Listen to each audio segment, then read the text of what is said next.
to when we start. Okay, all right. Let's get it going then. All right. Welcome, everybody, to week 6 of the Four Down the Field podcast. I'm your host, Rob Young Bob Anderson, with my co-host, Jeremy J. Whalen. And this week we have a very special guest. Some of you might know him as the Double Champ. It's Jack Albatross DiGiovanni. Welcome on, Jack. Glad to have you on board this week. It's great to be here, boys. Let's fuck shit up.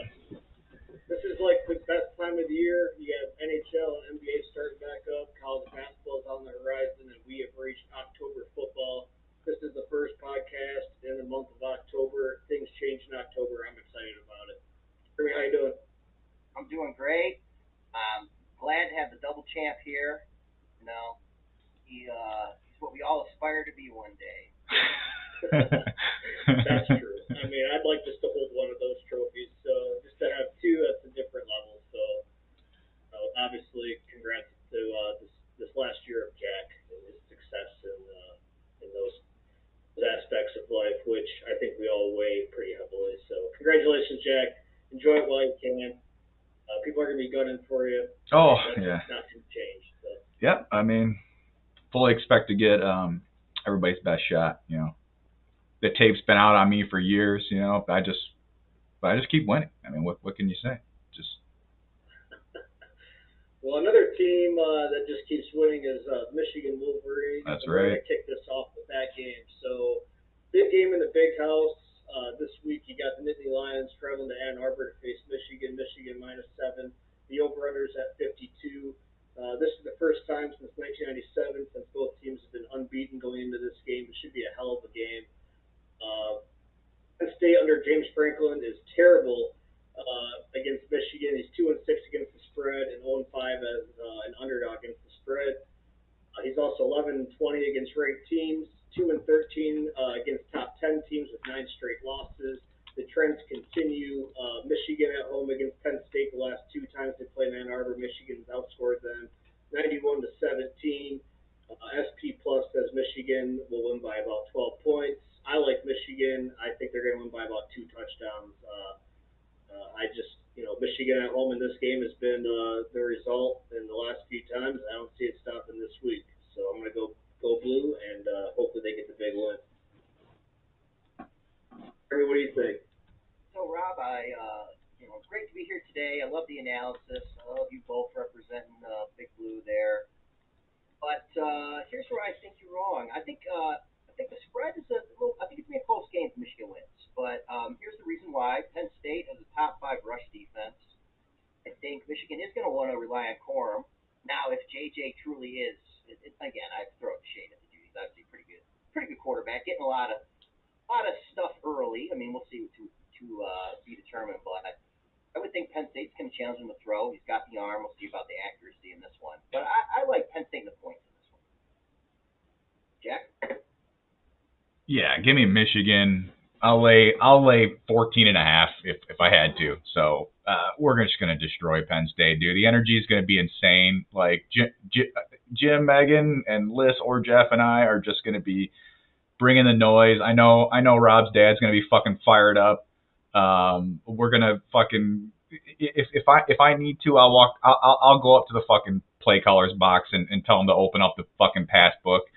Or I'll go get it from the fucking if they left it in the parking lot, I'll go grab it for them. So let JJ just tear apart this Penn State secondary and give me Michigan. Another note: Penn State's terrible on third downs. The only teams worse on third downs than Penn State is Rutgers, Iowa, and Northwestern. Now they have to travel to Ann Arbor against the best defense that they're going to see until they play Ohio State, possibly in a couple weeks. I just don't see it benefiting Penn State. So go blue. So next game we got Alabama traveling to Knoxville. They're laying 7.5. The over/under 65. Jeremy, go ahead. You start this one. Man, this is a good one, right? This is the first time really this has been a big matchup. So Saban's 15-0 against them. I think anyone who's been watching anything, they kind of just got that the dominance here. I think it's the first time they've both been ranked since '98, which is the year before Tennessee won the title. Here's what I like. I've been a fan of Tennessee and Hendon Hooker Parker early on in our pick'ems. I thought Pitt would take them, but they played Pitt good on the road. I just think Tennessee's got an explosive offense. Now, Bama, great. How many NFL players they have on the defense? 7. Who knows, right? But I like Tennessee in this one. Give me those Volunteers, baby. Yeah. Jack, It's fucking Saban, dude. Like, I don't know. They disappoint, and then he's gonna have his guys ready. It's a question mark on whether Young plays or not, right? So that's gonna be. That's probably gonna make or break the spread, right? I mean, that's where it's gonna come down to. But if Young plays, it's not gonna be a close game. Give me Bama. Yeah. Roll Tide, baby.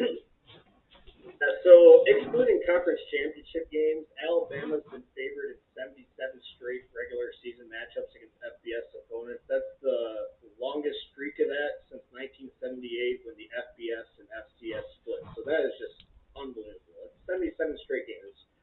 Don't even know how a team does that.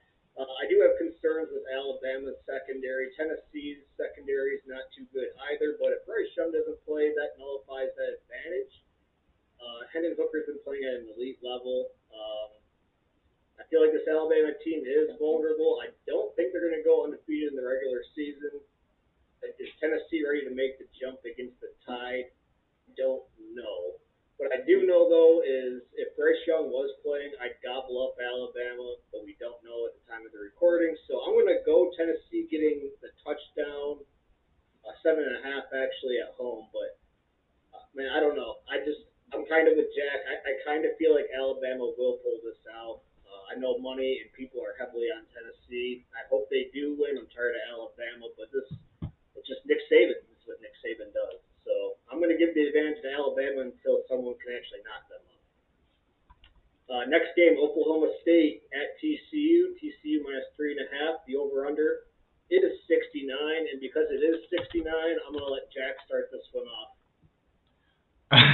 Well, since it's 69, then you know what I fucking like? Give me the Horned Frogs, baby. That's all I got. Yeah, I mean this is a big Big 12 game. You got two really good offenses. Defense has been struggling. Oklahoma State's great against the spread since 2018. One of the best in the country and definitely best in the Big 12. TCU ranks 16th in explosive plays, while Oklahoma State has Spencer Sanders. Over/under 69. I'm just going to take the over 69. I feel like there's going to be a lot of points in the number 69, so it just makes sense to me. I think I'm going to agree with you there, Rob. I'm also taking the over. As far as the game itself, I think it's a toss-up, sort of a pick-em. I watched Oklahoma State play early in the year against Central. Central's not very good. This season has Central Michigan, that is, has unplayed. But, the defense Oklahoma State's been an issue. And TCU played Kansas last week. They both scored 38-31. So I like that over, baby.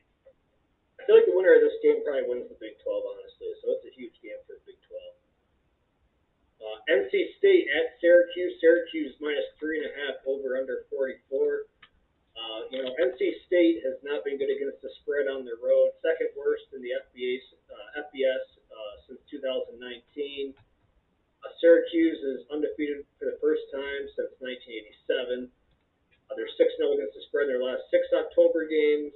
Devin Leary, the NC State quarterback, ended last week's game against Clemson in a sling, so they might have a backup quarterback traveling to this dome game where it gets deafening for opposing teams.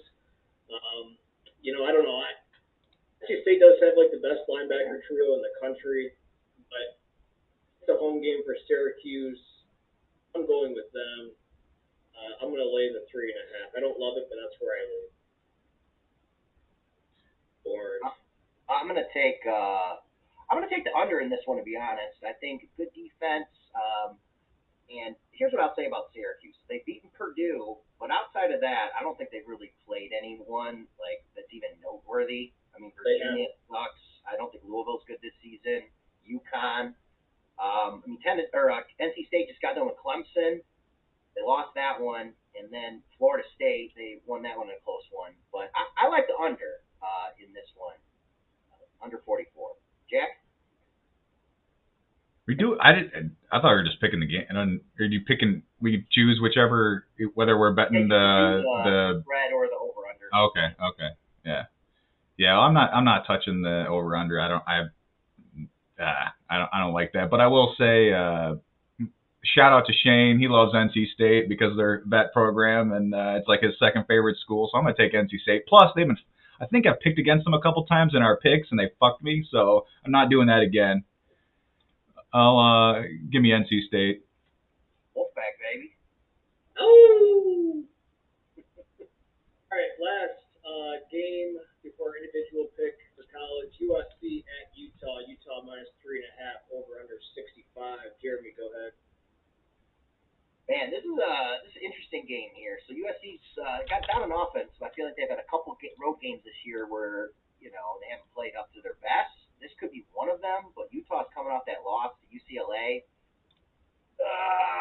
But here's what I'm going to say. I think USC is a potential playoff team with that explosive offense. So for that reason, I'm going to take them in this game. Where do you go? Oh, actually, I was kind of daydreaming about the. Give me USC. Give me the Trojans. I don't really have any. I don't have much faith in Utah. Like, I don't think that they're actually as good. Let me give you some reasons why you should go Utah here. So, okay. USC is 3-12 against the spread as a road underdog since 2015, third worst in the country in that span. Utah is 3-0 against the spread at home this year. Utah is 24-11 against the spread in Pac-12 play since 2018. 15-1 as a home favorite at night since 2018. They just don't go into Rice Eccles Stadium in Utah, especially at night. And that's a night game? So I didn't realize it was a night game. No. Utah gives the fewest yards allowed and best pass defense in the Pac-12. Utah can run. USC struggles running. And Cam Rising is a underrated quarterback. And I'm going Utah. Go Utes in a blackout at night. USC does not. Ooh, blackout. This year. Let's go Utah, baby. Scary. Woo! That's really scary. Individual games this week. I decided to stay in the Big Ten. You got, a doozy of a matchup of Minnesota traveling to Illinois. Minnesota minus 6.5, over under 39.5. This is the most Big Ten game ever. These teams are not exciting at all. They're I think they're both top 3 in total defense in the Big Ten. I just feel like Minnesota is just built on a pack of lies this year. Their schedule, their opponents that they have played are combined 7-21, and Purdue makes up 4 of those wins. I don't know. Illinois at home getting over just under a touchdown. I'm going with the home team. Illinois. Go Illini. Nice. Well, I got to pick Michigan State this week. It's homecoming in Lansing. Obviously, they're coming off,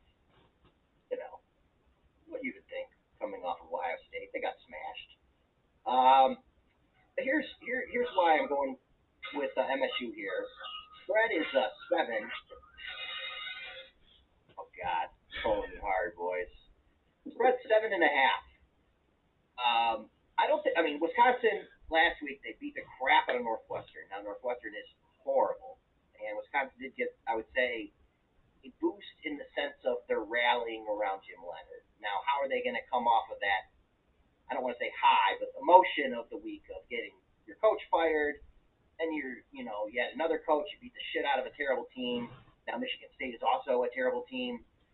But the reason I'm going to pick them is the points. Now, will they actually win the game? I don't know. I hope so, because if not, this season is just a complete waste.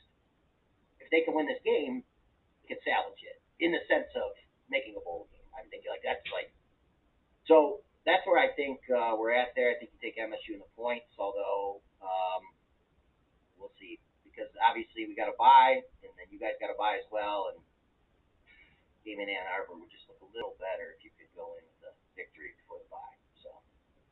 Yeah, I'm taking I'm taking Wisconsin, dude. Give me the Badgers. They just fired their coach, and like you said, they went out and blew out fucking Northwestern. It's 7.5. Michigan State hasn't even lost by or they can't even come within 2 scores of a fucking opponent, dude. Like why? No.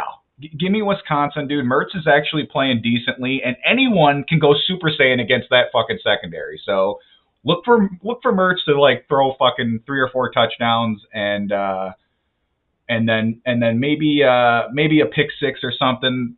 They'll lose by 2 scores. Give me the Badgers. All right. That's it with college. We're gonna move right into the NFL.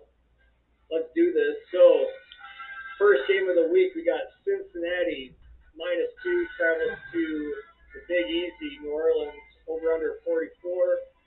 I'm just going to go with Cincinnati -2. New Orleans just hasn't looked good this year at all. They very well could be 1-5.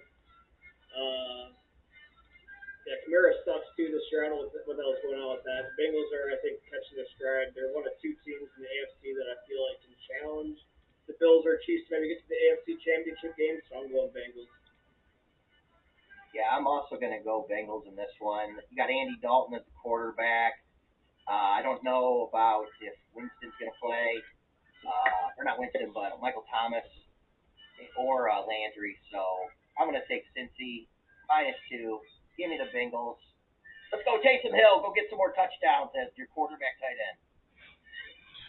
Yeah, I mean, I'm gonna have to take the Saints here just because I don't trust that Cincy can keep Burrow upright. Like, and just the Saints have been one of those teams through the last couple of years, even without what's his face. They're just like scrappy. They just played solid defense, and this is more like an indictment on the Bengals offense than anything. I don't see them doing anything to win this game.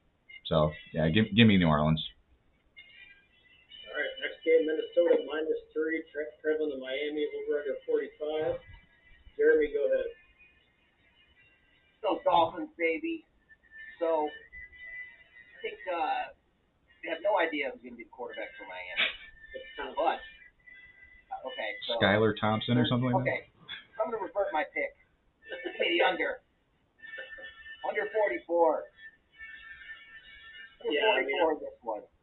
I mean, I've been pulling for the Dolphins all year, and I will continue to do that. I do like their team. However, you got Thompson at quarterback. I don't think they're going to be able to muster enough points to keep up with Minnesota. I'm not saying it's going to be a high-scoring game, but I just don't trust Thompson at quarterback.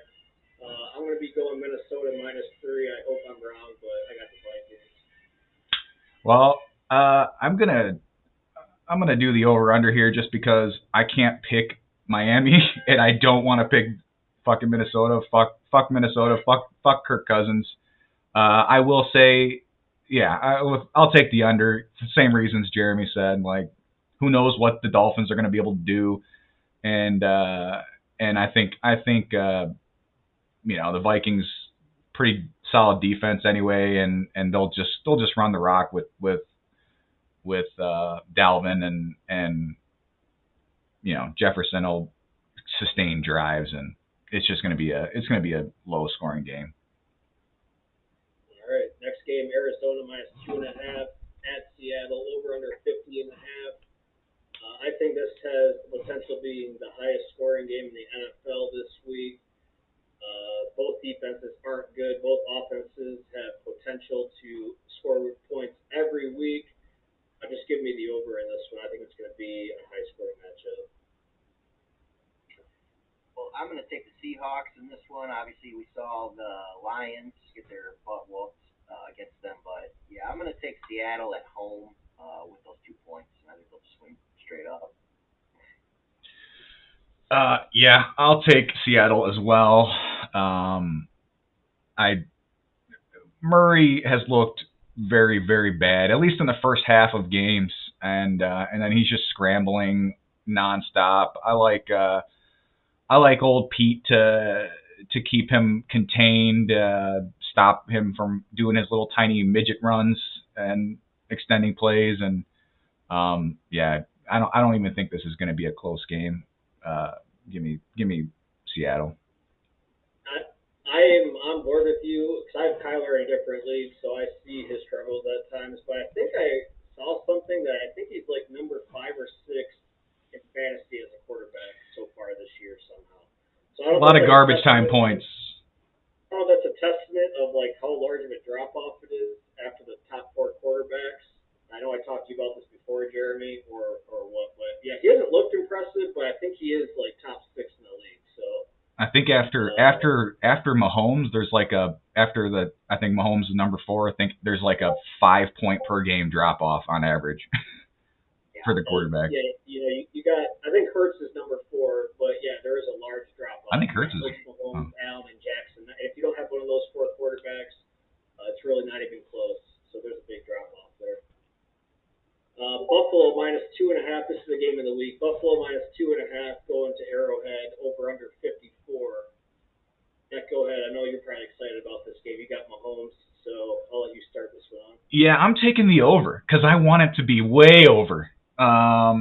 Give me the over. I mean, I don't even know how it's this low. These teams have just the last couple of years they've had just insane matchups. There could be 6 overtimes or there could be. Well, I guess you can't have 6 overtimes in regular season, but I mean, I fully expect to see overtime. This game is going to be fun to watch. Give me the over. It's going to be a shit ton of points. Yeah, I mean, every daiquiri drinking, floral wearing shirt guy is going to take the over, and I'm not saying it's not going to hit. It's just what we want as football fans. You got high powered offenses on both sides. Both teams have MVP caliber quarterbacks. People think both quarterbacks are going to thrive in this matchup, and I don't know if that's necessarily going to happen. The Bills haven't allowed more fantasy points to quarterbacks this season above Lamar's 13 points in Week 4, and last year when these teams faced off, Mahomes only had 18 fantasy points. So I don't know if that's for sure going to happen. I hope it does. But I'm gonna take the Bills minus 2.5. I'm gonna go with the better defense in Buffalo and a team that can stop the run and run better in Buffalo. They got Josh Allen. I'm going to take Buffalo minus 2.5. Well, I need to put on a floral shirt, Rob, because I'm taking the over in this one. Whoa! I mean, here's what I would say. I have seen some games where Kansas City and Buffalo have both underperformed. That all being said, it's like, how can you not think each of these teams are going to score, 26 points or something? It's like, that's easily going to, in my opinion, but we'll see. Oh, no, I agree. I think it's going to be a fun game. I hope it's going to be high scoring. I like the Bills. I think they have Josh Allen. They got Diggs, they got Davis, they got a good defense. So I'm going to roll with the Bills, but I hope it's like in the 70s. I want to see touchdowns left and right in this game. Next game, we got a good Sunday night game, Dallas at Philadelphia. Philadelphia minus 4.5, over under 42.5. Despite both defenses been playing well to this point, I do think it's going to be a more high-scoring game. It's going to be an exciting Sunday night game. The over-under and the spread basically suggests that it's going to be like a 23-19 Eagles win. I think there's just going to be more points than that, so I'm going to take the over. Yeah, this is going to be a pretty good game. Who would have thought? Cooper Rush, baby. Former Central Michigan Chippewa. And I believe he went to Lansing Catholic, so he's got Michigan roots in him. But that's going to be a tough game going into Philly. What did you say Philly's favored by, Rob? Well, at the time of when I put out these lines, it was 4.5. It's up to 6.5 now, so Yeah. There's a lot of money on Philadelphia right now. Yeah, I bet. I mean, they're jacked up, right? Dallas is coming in. But yeah, I think it's gonna. I think Philly. I'm gonna take them. Them laying those points. Yeah, I don't buy Dallas at all. Like, I think they're just the biggest fraud 4-1 team there is. I don't know how. Like, they just continue to win games, and it just doesn't make any sense to me. The Eagles, on the other hand, are just like the best team in the league, hands down. Like, great offense, great defense, and they just can beat you in so many different ways. I mean, they can turn you over. They can They can stuff the run. And then on offense, Hurts is playing out of his mind. This is going to be his time to shine, and give me the Eagles. All right, yep. Fly, Eagles, fly, baby. Go Jim. Throw it to AJ. All right, so my individual game of the NFL this week, I went with Jacksonville getting 2 at Indy, over-under 42. Matt Ryan just looks just like he needs to retire, dude. He looks like shit. I know it's not all his fault. The offensive line sucks, but I really like Jacksonville's defense. He played tough on the road this year. And back when they played earlier in the year, Jacksonville won 24-0. So I'm getting the 2 points in the game that I think the Colts, without Jonathan Taylor playing well at all so far this year, Pittman's been disappointment. I'm going with Jacksonville getting 2 points on the road. Nice. Yeah, my game of the week is Baltimore traveling to the Giants there. So Baltimore's getting favored by 5.5. I think it's going to be a pretty good matchup. Giants have been one of the surprises of the year in the NFL, and they are playing at home. So I think that's going to be a closer game than that 5.5 points. So, I mean, the Giants, those points. I'm going to go ahead and I'm going to pick the Lions to lose against their bye. You know, I know it hasn't happened that often, but I really feel like the Lions can lose at any point in magnificent ways. So I'm just going to go ahead and say that they're going to lose this week. I think they are the underdogs, so I like the pick. No, but really Tampa Bay. I think they're going to beat the Steelers. That defense is good. You got a young quarterback, and Tom Brady's just starting to warm up and play a little bit better. The run game's starting to get going. I don't know what the spread was, or I don't know what the line was, but I'll take Tampa regardless, whatever it was. It's 8 points. Well, I know it is now. I'm just saying at the time I didn't do it. Oh yeah. prior. Well, I think you're right. I think you hit it right on the money. You know, rookie quarterback playing that defense. Brady wants to get it going, so I like that too. That takes us into the fantasy portion. Now Jack says this is his favorite portion of the podcast, so. You know, it's going to be exciting. You know, we reached October. You know, we're 5 weeks in. There's a lot of parity in this league right now, so it's pretty exciting every week. There's so much happening, right? So we're going to dive right into the first matchup. Brenna 2-3 versus Jeff, who is 4-1. Heck, I want you to start this off just because, you know, you're our guest. This is your favorite portion of the show. Who do you got in this one? Let me see here. President Joe at Bend the Knee. It's tough because I don't know if Connor's going to play. I think Arizona just like signed some running backs or something, so it's not looking good for him to play. And then looking for a replacement for him, Gibson. It looks like that B-Rob is taking over his spot, so she's going to have to rely on CEH, I think, to carry her through this. But on the other end, freaking Jeff just happens to start playing Stevenson more, and I think Damian Harris got hurt, so now he's in line to carry a full load, and it's just hard to pick. You look at just that stack, Andrews and Jackson is just stupid. You got Christian McCaffrey. I don't know. I got to take Jeff. It's just his team is just too insane right now. Yeah, I mean, you look at these rosters and, like, you know, everybody looking at the rosters is probably going to take Jeff, right? I mean, like, he's got the Jackson and Andrews stack. You know, I don't think I've not talked about it on any podcast. I mean, it's just an amazing stack to have. You know, I think Seattle with DK and Lockett, I think they're prone to have bigger weeks this week. The question is Burrow and Chase going to be able to put up numbers? You know, Chase has been kind of up and down. When's he going to get it going? I've been saying he's going to be getting it going the last few weeks. I'm still waiting for it to happen. You know, last week, Lockett and DK went off on the Saints defense, so I think it's possible to happen again. I'm gonna go Bruna in the upset of the week. Oh, I know it's a long shot. But I do think DK Lockett can go off yet again this week against Arizona. McCaffrey's got a tough game against the Rams.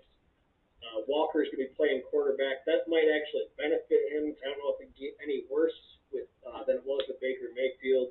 But obviously, looking at this, the easy pick is Jeff. But I'm going to go against the grain, and I'm going to pick the upset of the week and Brennan knocking off Jeff. Wow, that's a great pick.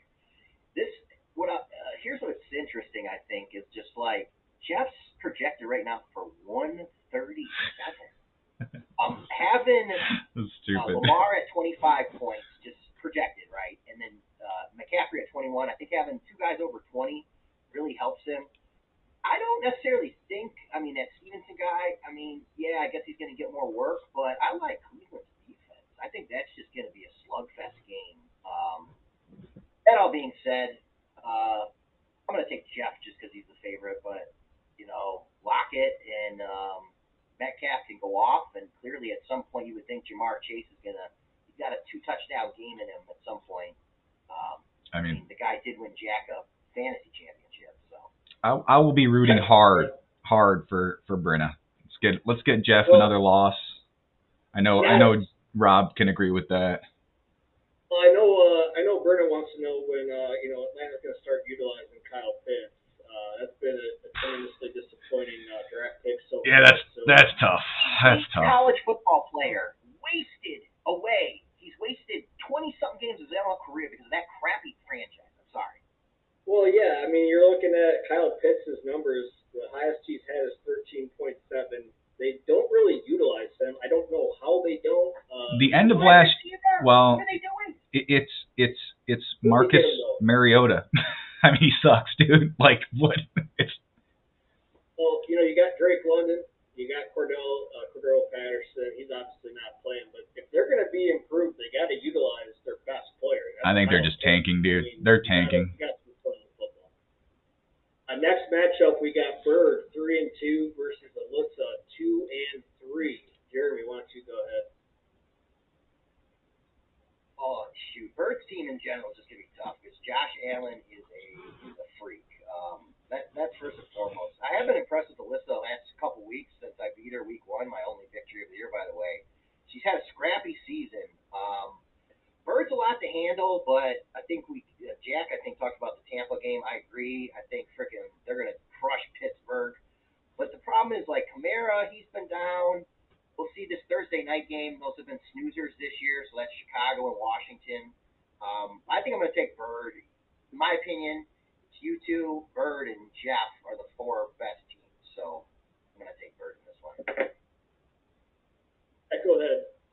Yeah, honestly, I got to take Liz here just because I really, really like her team. Like, her team is just fucking solid. Like, there's really no weak points. Like, all her wideouts are absolute studs and can pop off for 20 plus.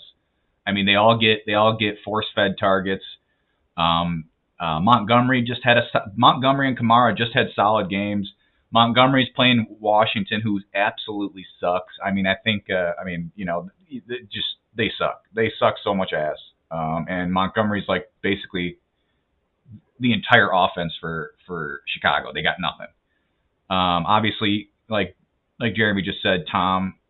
The only thing, obviously, you have Josh Allen against KC, but I think that can be offset with Singletary. If that game's a high-scoring affair, Singletary might not get a lot of love. I don't think he catches a lot of passes out of the backfield, and plus Josh Allen's really, he can vulture, red zone rushing attempts, and then he's got Deontay Johnson in his flex, and I don't trust Deontay Johnson at all. And then obviously Tyreek. This is the main reason I'm picking against Bird is Tyreek and Hill. Tyreek and Jalen. That stack is horrible right now. You're trotting out Skylar Thompson against Minnesota. I don't think they could combine for 15 points, and I wouldn't be surprised. Yeah, give me the Unicorn Princess. Yeah, I think this matchup was the hardest one for me to pick a winner. To be honest with you, I do like Alyssa's team, like you mentioned. She got a pretty solid lineup, right? And she's made strides the last few weeks. First started the year off really good. I mean, his team on paper still looks good. It might not look as good as it did a few weeks ago. I do give a large advantage though to Bird's quarterback and running backs in this matchup. However, like you said just a moment ago, as of right now, he's starting Waddle and Hill. A game where Thompson's going to be starting for the Dolphins. You know, if it were me, I would probably take Waddle out. You slide Deontay Johnson into the wide receiver slot. Um, from his flex position, opening the way to maybe let JT play. Just hope that he can start, producing for fantasy. This is gonna be a close matchup, and I think the difference for me, and again, like I think it was you again, Jack. You mentioned Alyssa's wide receivers. I give her a massive advantage at wide receiver this week. She's got Debo, Smith, and Hollywood Brown. A lot of volume there. This matchup's tough to pick. I don't know. I want to lean Bird just because of the Allen Singletary and the KC game when Buffalo played Miami earlier in the year in that slug match. Singletary got like 11 targets, and in a game like this, he might get something similar to that. I'm going to go with Bird, but I would not be surprised at all if Alyssa wins this matchup. I mean, like I said, her team's pretty good, so good luck to both squads. Next matchup, I got myself 4-1 playing Jim 2-3. I guess I'll start this off. It is my matchup. I think that both of these teams in this week is going to have like moderate scoring. I don't see either one of these teams in the matchups that each of these players have are going to go crazy. I will say that I'm not a big fan of Ayuk and Najee this week. They've been struggling. Denver's defense has been pretty good against opposing quarterbacks, and he's going up. They're going up against the Chargers and Herbert. Denver's defense has allowed the third least amount of points to quarterbacks in fantasy so far this year. I read a report earlier this morning that Keenan Allen's got to make significant improvement in order for him to make the start this week. I see Jim every week, like putting him into the roster, and it always ends with him taking him out. And I know he's itching to get him back onto his lineup. I don't think it's going to be this week, though. I do like the stack of Hurts and A.J. Brown like I do most weeks. I do think that game's going to be a little bit high scoring. I just like my matchups slightly better than Jim's. Like I said, I don't think any team in this matchup is going to score that many points. I'd be happy just to get to 130. I'd expect to win if I got to 130. That's what I think is going to happen. I'm going to go with me. I just made a big trade. I'm not going to pick against my team right now. I got to stay confident, so I'm going to pick myself. I'll go here. Yeah, this is a good matchup on paper. However, Rob, I like your running back upgrade you've made, and I mean you got Nick Chubb, so all's in your court, baby. But this should be a good matchup. I mean, you got two Green Bay Packers going. We'll see if they can rebound as a team after that disappointment they've had last few games. But yeah, I don't know. San Francisco, it's just been a tough season, whether it's been Lance or Garoppolo. I mean, maybe San Francisco will get cooking.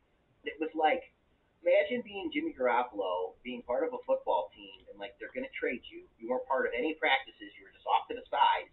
He literally got inserted that first game and hadn't even practiced with the team. And it's like, yeah, I mean, he's been their quarterback for a couple of seasons, but like, he ended up shit that year. It's just unbelievable how that worked out. But long story short, I don't like Ayuk in that matchup. We'll see if Harris gets it going, but I'm gonna take you in this matchup, Rob, by hair. Yeah, this is a tough. I could see this one being close. A lot of it's gonna hinge on.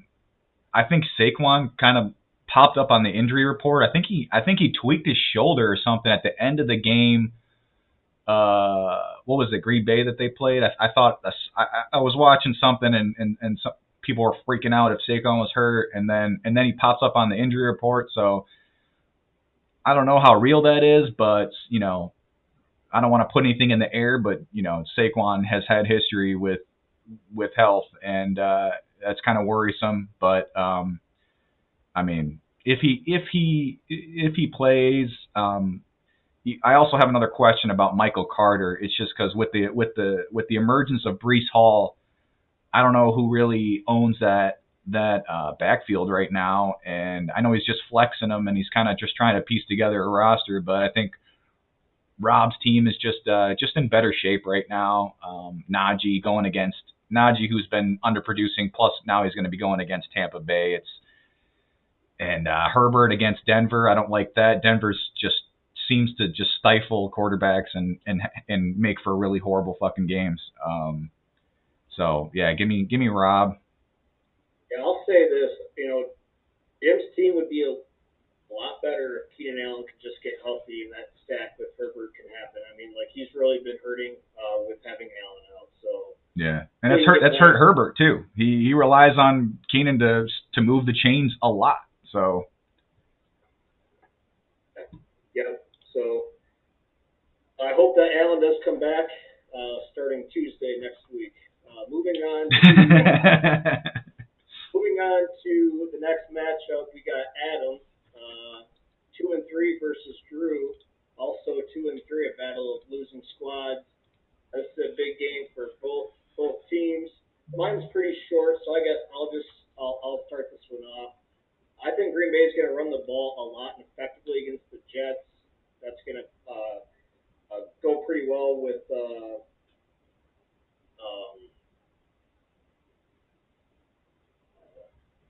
what the hell am I talking about? Aaron Rodgers.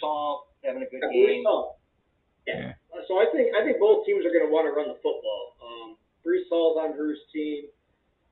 Dalvin Cook's going to get going. I think Kyler Murray's going to be a part of a big scoring game. Rodgers. Oh, this is what I was going to say. I think Green Bay's going to run the football a lot, and I don't know if that means that Aaron Rodgers is going to do all that much through the air. So I do give the advantage big time to Drew in this matchup. And to put it simply, if you look at this matchup, position by position, these starting lineups, I give every position advantage to Drew. So to put it simply, I'm going Drew. Yeah, Adam's team's beat up right now, and then having Devontae being on a bye week, he hasn't had Swift, Tua's been injured. He's got Robinson, ETN, but Jacksonville, that's what they started ETN this week. But yeah, ever since Drew seemed to defeat me, it looks like he's on what they call a winning streak. Even though Kyler Murray, as we've discussed, is just trash. Whatever, his fantasy might be top 5, don't care about that. But Drew, Chris Olave, I've got to say, just what a great athlete. I'm sure he got a great education, didn't he? But anyway, I just digress a lot. Drew's going to win this one.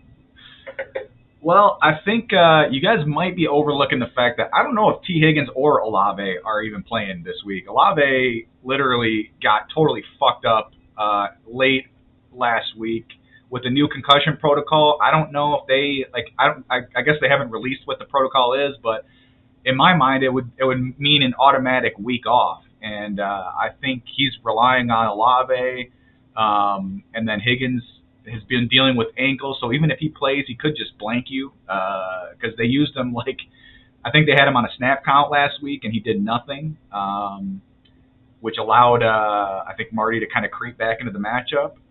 But as much as I want Drew to lose, as much as I want to pick against him, he's got Kelsey going in that Buffalo game, and we all know Kelsey's going to get 15 targets and probably have at least 2 scores. I would love to see what the line is on Kelsey for next week on touchdowns, and I would take the over. So yeah, give me not Adam. Well, I want to make one more point. So if Olave or Higgins doesn't start, Drew can slide in Rondale Moore. He got 8 targets last week. He missed the first 3 games of the year. He's starting to get targets. He got 8 last week. I think that's going to be a high-scoring game. And Seattle averages, they give up an average of 7.9 yards after the catch.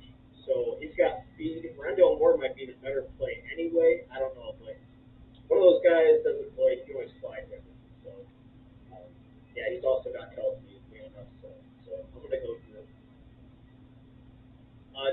matchup, Jeremy, this is your matchup.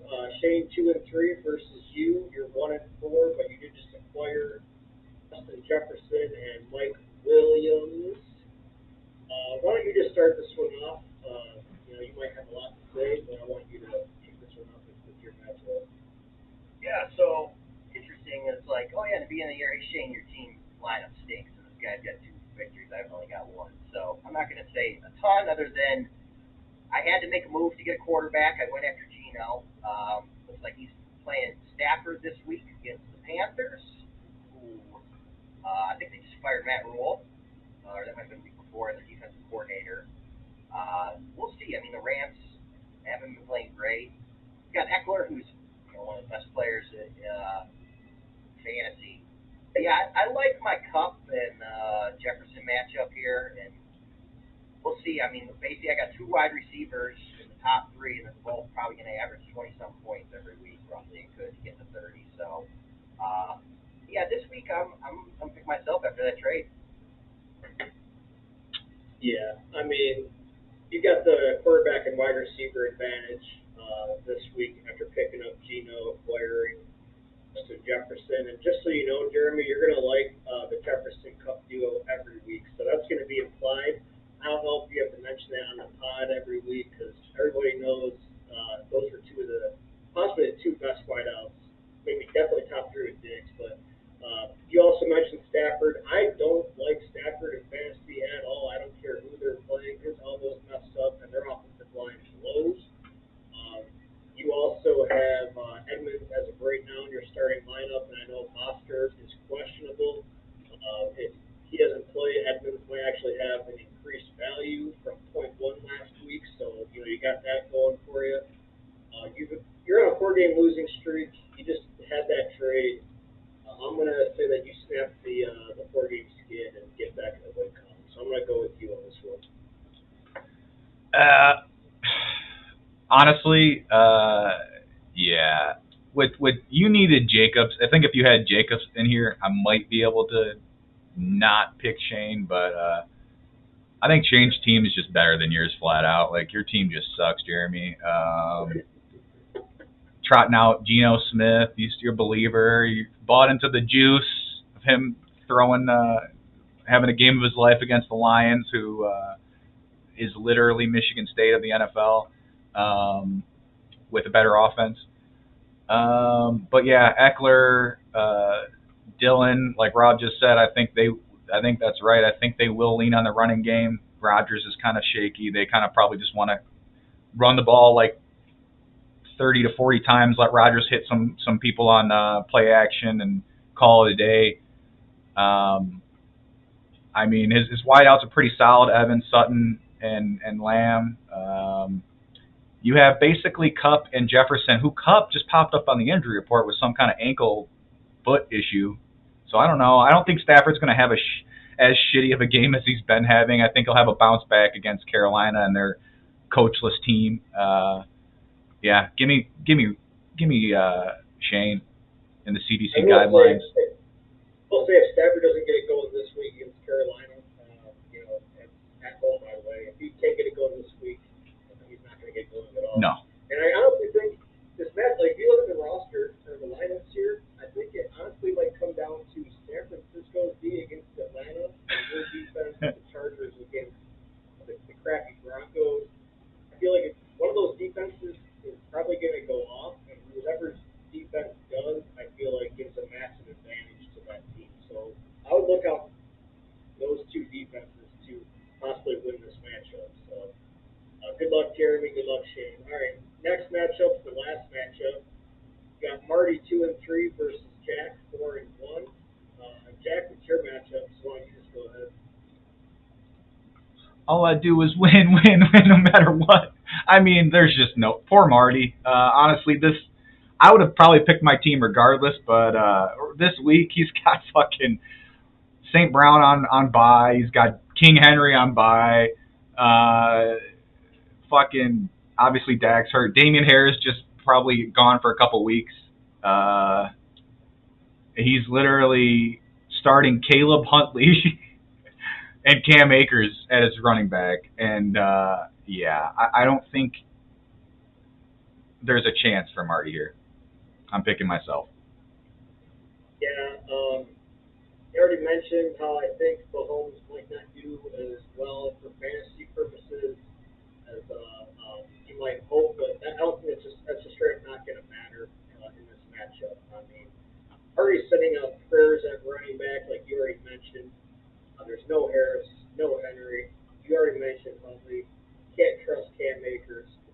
Look at these lineups, and I give you pretty much a advantage at every position except for Stephon Diggs. Obviously, Diggs can't do it all. I'm drinking Diet Dr. Pepper. Does he got the diet? Oh, he does! Unprecedented move. Diet Dr. Pepper. Well, fuck. DiGiovanni are gonna take If Jeremy's picking me, I might be fucked though. I don't know. I don't know if I like that. Here's the thing, Jack.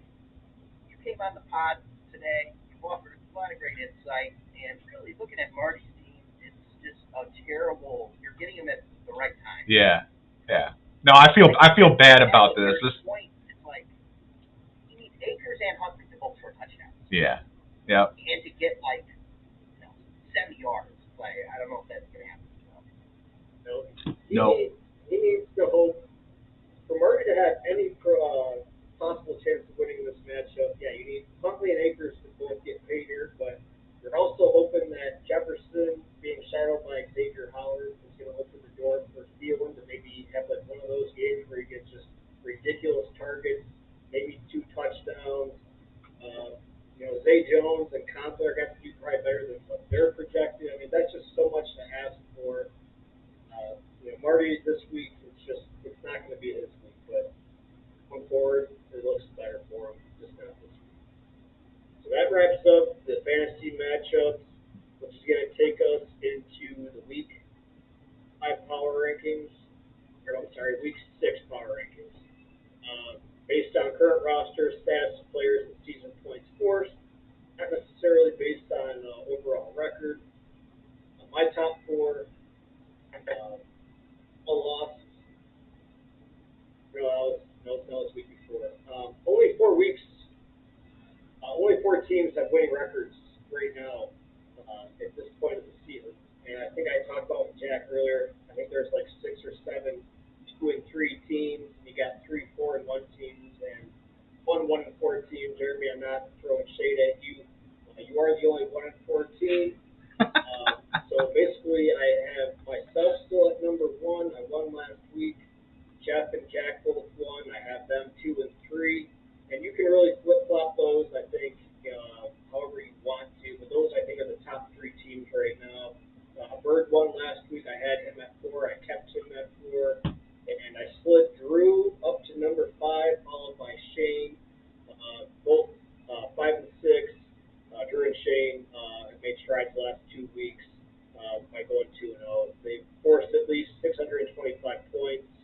I will say the winner of your matchup, Jeremy, against Shane, the winner of that is going to make a berth into my top 5. So that's what I have this week. I love it, Rob.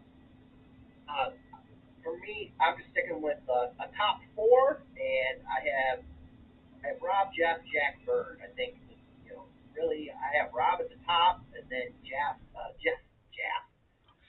and Jeff, I think, are interchangeable. And then I still have Bird up there. I mean, he has a winning record, like you said. And he's got Josh Allen. He's projected to get 30 points projected. I mean, obviously that could change. That's not everything. But just to see that in fantasy is just eye-catching. Yeah, I'm gonna take myself at number 1 because I'm the defending champ. I just win games. I mean, I build teams that are just good at football. So I'm gonna pick myself at number 1. I like where my team's going. I got Rob at number 2. I like that trade for Rob. I think that just being so solid at running back is very crucial as the season goes on. It may seem flashy to have these 30, 40-point games from Jefferson and Kupp and shit early on. But when you come to the back half of the schedule, running backs running backs are fucking huge to have. So I like that move. And then I have to have, honestly, definitely Jeff at number 3. That his team can just explode at any point. And then I think I have Shane at number 4. Because again, his team can also absolutely explode, as we've seen. I think he scored 200 something points the other week, and he's got some injuries right now, but and some bye weeks. But yeah, he picked up Dameon Pierce, which was obviously might turn out to be like one of the best singular draft picks this year. And then number 5 is hard. Probably Bird. And this is all hinges on if is Tua going to even play again. That's really what it comes down to for Bird. Is he's really relying on Tua to like not be brain damaged basically, and otherwise Waddle and Hill, which is what he rode on earlier this season, they're useless. So I think Bird's biggest.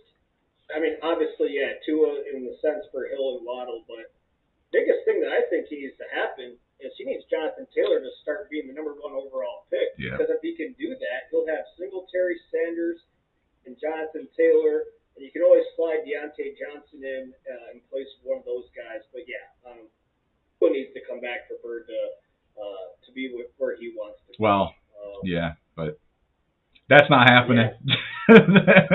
They suck. A lot of parity in the league. I mean, like, yeah. There's just, who knows where we're going to be in a couple of weeks. I mean, it could completely flip-flop. There's going to be bye weeks. There's going to be even more injuries. I mean, who knows what's going to happen. So there's just so much parity. I feel like the only team that is really struggling right now is Adam's team. And I hope something happens for Adam going forward, because right now his lineup is just not desirable, to say the least. I was hoping that he was going to be on the podcast so we could talk about his team. He's always welcome to join next time or any time for that matter. So that's going to wrap up the show this week. Again, I want to thank Jack for joining. Jack, you're always welcome on this show. I loved having you on, man. And, I don't know if you're going to go the entire show without talking about your background of both trophies. It's a flux move, and it's a strong one at that. So thanks for coming on, Jack. Oh, thanks for having me, guys. That was fun. Yeah, thanks, Jack. Always great to have you. Would have been nice if we had slow motion out here, though, right? Time, I suppose. Yeah. And so I just saw this breaking news. Imani Bates, those felony gun charges are going to be dismissed next week. So that'll be interesting. The first 5-star to ever play in the MAC. Here's the thing. I'm not rooting against that dude. He was supposed to come to Michigan State. So, and then he went to Memphis, and obviously his dad, and that shit seems crazy. So hopefully he can turn it around. But yeah, he doesn't seem like he's headed down a good path, unfortunately. Anyway. Hey, no, jail. There's going to be something else that happens to him. Jail. He's not playing in the league. He'll be in jail first. All right, well, wraps it up. Big game for Michigan Saturday. Go Blue. And Jeremy, hope we can get back on the win column with State this weekend. Go Green, baby! Blue, baby. Go Blue. All right. Talk to you. See you guys. Later. Thanks for participating. Love you. See ya. Love you. See ya. Love you guys.